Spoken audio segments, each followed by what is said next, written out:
শবে কদরের কোনো আমল আছে কিনা, শবে কদরের নামাজের নিয়ম কি, কত রাকাত পড়তে হবে একটু জানাবেন। লাইলাতুল কদর যদি আমরা পেয়ে যাই, মনে হয় যে এটা লাইলাতুল কদর হতে পারে, তাহলে একটা বিশেষ দোয়া পড়া। দোয়াটা হলো রমজানের শেষ দশকের কোনো আমল আছে কিনা, কি কি আমল করতে পারি। রমজানের শেষ দশক হলো আমলের সবচেয়ে গুরুত্বপূর্ণ দশক। ভাইরা আমার, নবী করিম সাল্লাল্লাহু আলাইহি সাল্লাম সম্পর্কে আম্মা জান আয়েশা বলেছেন, কানা ইয়াজিতাহিদু ফীহি মা লা ইয়াজিতাহিদু ফী গায়রি। রমজানের শেষ 10 দিনে আসলে নবী সাল্লাল্লাহু আলাইহি সাল্লাম ইবাদতের জন্য এত চেষ্টা করতেন, এত মেহনত করতেন, এত সাধনা করতেন, তার জীবনে অন্য কোন সময় ইবাদতের জন্য এত সাধনা করতেন না, শেষ 10 দিন ইবাদতের জন্য যেরকম সাধনা করতেন। এবং আম্মা জান আয়েশা বর্ণিত হাদিসে আরো বলেছেন তিনি, নবী করিম সাল্লাল্লাহু আলাইহি সাল্লাম কানা ইদা দাখালাল আশার, রমজানের শেষ 10 দিন যখন শুরু হতো, আহিয়া লাইলা, সারা রাত আর ঘুমাতেন না, শেষ দশক কখনো ঘুমাতেন না। ওয়া আইকাদা আহলা, পরিবারের লোকদেরকে ঘুম থেকে ডেকে তুলতেন। ওয়াসাদ্দামে ইজারা, কোমর বেঁধে নিতেন। এবং ইবাদতের জন্য সবচেয়ে বেশি মেহনত মুজাহাদা তিনি করতেন। ভাইরা আমার, রমজানের শেষ দশক হলো ইবাদতের সবচেয়ে গুরুত্বপূর্ণ সময়। আমাদের বেশিরভাগ মানুষ ঈদের কেনাকাটায় আমরা ব্যস্ত হয়ে পড়ে, শহরের মানুষ গ্রামে যাওয়া ব্যস্ত হয়ে পড়ে, গ্রামের মানুষ শহরের মানুষকে ওয়েলকাম করার জন্য ব্যস্ত হয়ে পড়ে। আমাদের শেষ দশকের ইবাদত হয় না। শেষ দশক ইবাদত করার চেষ্টা করবো তো ইনশাআল্লাহ।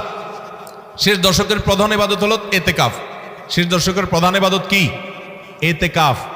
এতেকাফ করার চেষ্টা করবেন। আমরা শেষের দিকে এসে এতেকাফের কথা বলি, তখন আপনারা এটার ফজিলত বুঝেন না। নবী করিম সাল্লাল্লাহু আলাইহি সাল্লাম রমজান রোজা 3য় হিজরিতে ফরজ হয়েছে, তার ওয়াফাত পর্যন্ত কোনো বছর শেষ দশকের এতেকাফ ছাড়েন নাই, মসজিদে এতেকাফ করছেন। যুবকরা এতেকাফ করবেন তো ইনশাআল্লাহ। 3টা ইবাদতের স্বাদ নগদ পাওয়া যায়, আমি কোরআন হাদিসের আলোকে আমার অভিজ্ঞতার মিশেলে আমি জানাচ্ছি। এর মধ্যে একটা হলো, লম্বা সময় নিয়ে যদি সেজদা দিতে পারেন, বিশেষ করে তাহাজ্জুদে, তো দেখবেন এটার স্বাদ আপনি অনুভব করবেন।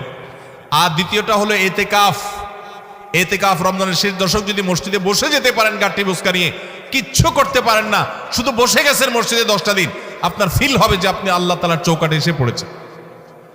এতেকাফের মজা যারা একবার পায়, তাদেরকে এটা থেকে দূরে সরা রাখা যায় না। আর 3 নম্বর হলো আরাফাতের ময়দানের দোয়া। এটাতে যে স্বাদ, এই 3টা স্বাদ যে পাইছে, সেই স্বাদগুলো কখনো আর ছাড়তে চায় না। আল্লাহ আমাদের সবাইকে ইতিকাফ করার তৌফিক নসিব করুন। রমজানের শেষ দশকে ইতিকাফ করবেন, বেজর রাতগুলোতে বেশি বেশি ইবাদত করবেন, অন্য রাতগুলোতে ইবাদতবন্দি বেশি বেশি করবেন, কোরআন তেলাওয়াত বেশি বেশি করবেন, কারণ এই দশকে লাইলাতুল কদরে কোরআন নাজিল হয়েছে। আর নফল নামাজ, অন্যান্য দান সাদেকাও বেশি বেশি করে করবেন। নবীজির জীবনে কখনো ইবাদতের জন্য এত চেষ্টা করতেন না, যত চেষ্টা করতেন রমজানের শেষ দশকে ইবাদতের জন্য। আমাদের দেশে দেখবেন রমজানের প্রথম 10 দিন মসজিদ পূরণ হয়ে, মসজিদের বারান্দা ফিল আপ হয়ে, বাহিরেও মুসল্লি হয়, সেখানে চাটাই এবং কার্পেট বিছানো লাগে।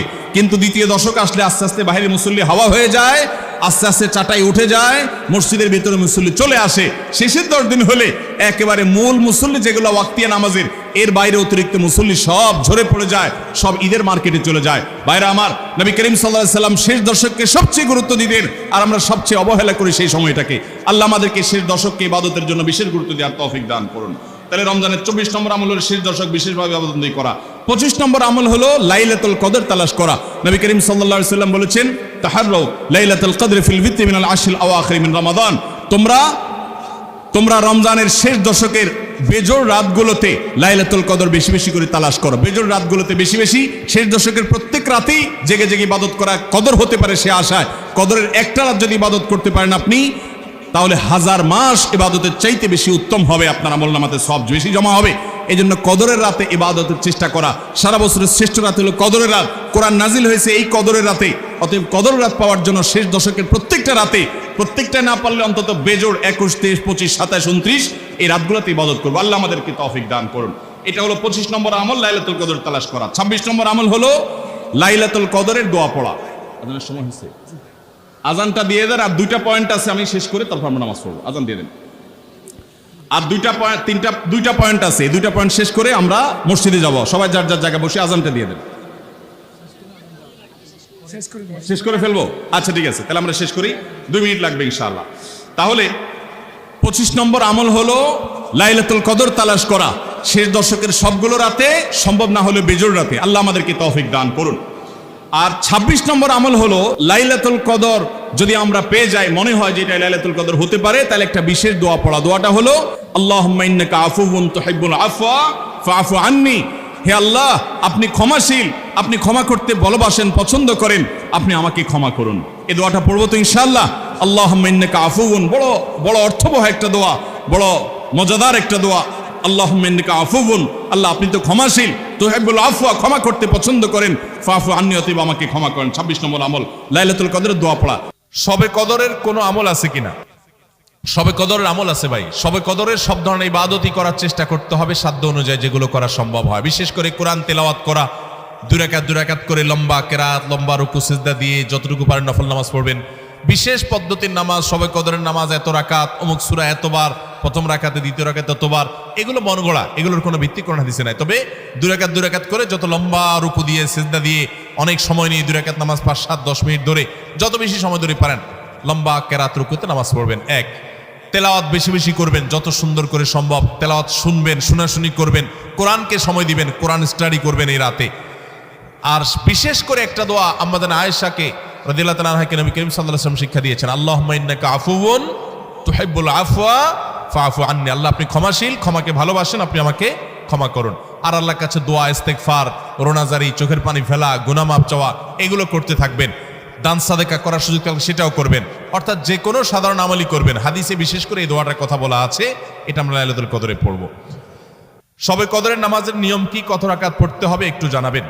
শবে কদরের নামাজের নিয়ম কি? একটু আগে আমরা বলেছি যে শবে কদরের নামাজের আলাদা কোনো নিয়ম নাই।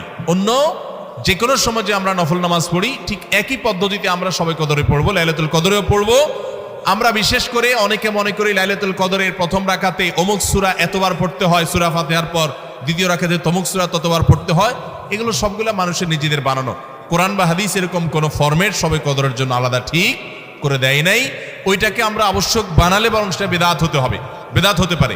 আমরা দুই রাকাত করে যত লম্বা সময় পারি, যে কোনো সূরা দিয়ে পারি, আমরা বেশি বেশি করে নামাজ পড়বো শবে কদর ইনশাআল্লাহ তাআলা। রমজানে নারীদের প্রচুর ব্যস্ততা থাকতে হয়, তাই নারীদের জন্য অধিক ফজিলতপূর্ণ কোনো আমল আছে কিনা? আমাদের মা বোনরা রমজানে অনেক বেশি ব্যস্ত হয়ে পড়েন। মা বোনরা রমজানে বেশি ব্যস্ত হয়ে পড়েন, সেজন্য তাদের ব্যস্ততা কমিয়ে আমল এবং ইবাদতের সুযোগ করে দেওয়ার দায়িত্ব আমাদের পুরুষদের।